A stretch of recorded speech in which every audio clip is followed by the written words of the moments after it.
Let's go to the phones at 617-830-4750 and see what is on people's minds today. Let's start with our caller from the 423 area code today. Who's calling from 423? Am I on? That is you, my friend. Okay, well, I appreciate you having me on. Of course, I'm calling from the great city of Chattanooga, Tennessee. Brilliant. Yes, border city of Tennessee and Georgia. Anyway, things that have been on my mind, we've got the 2020 election coming up here pretty soon. Yep. And me, I consider myself a centrist libertarian. Basically, I'm pretty fine with anybody that really does anything as long as they don't infringe my rights, kind of thing. And really, the last guy I wanted to win the election was in 2012 when Ron Paul ran. What'd you like about him? Other than that, well, I mean, he was pretty simplified. He was basically for really anything, as long as he didn't, you didn't infringe on your constitutional rights. And he was an isolationist. He wanted to get out of the wars, which, by the way, we're still in. Right. We've been in for the last 20 years, and we've spent trillions of dollars on it. It's not worked, and both parties have not worked. And, for example, the right wing, you've had the rise of what I call the Uber patriots. Right. The Uber, yes. People call them the alt-right. I call them the Uber patriots. But, yeah, you've had the rise of them, and then, of course, a lot of people on the left, you've kind of had this divide, and that's what's caused a lot of the people on the left to not win as much. I don't know that I agree with that. I think I agree that the left has not been doing a lot of winning. But I just saw a pretty good study which shows that the left is actually less divided than the right currently, and I find the data believable.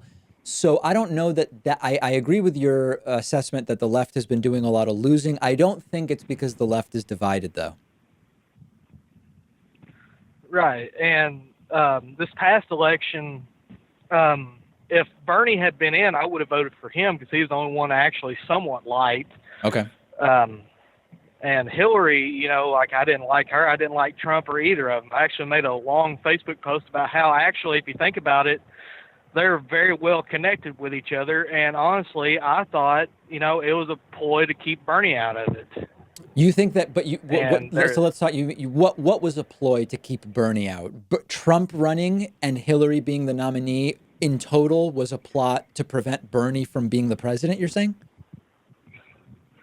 Yes, I know it sounds crazy, but let me explain. You said it, not me. Because, right.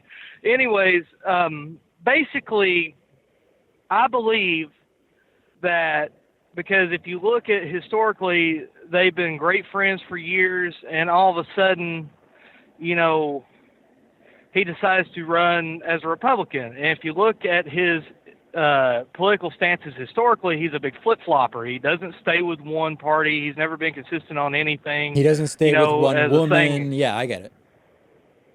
Yeah, and another thing too, another phrase I've heard is you couldn't believe him if his tongue was notarized.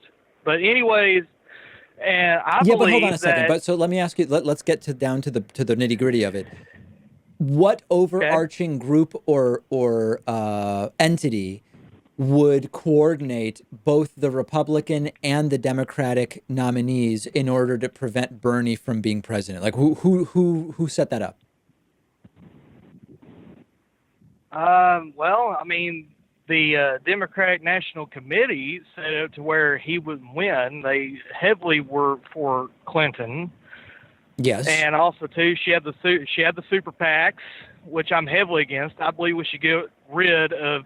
I got you, but don't get off track, though. So okay, we know that the DNC favored Hillary, but where does the conspiracy to have Trump and Hillary run against each other to keep Bernie out come from?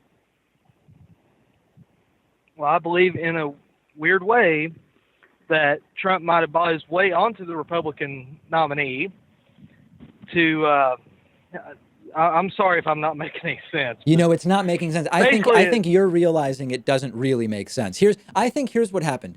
Hillary was the nominee because the DNC favored Hillary.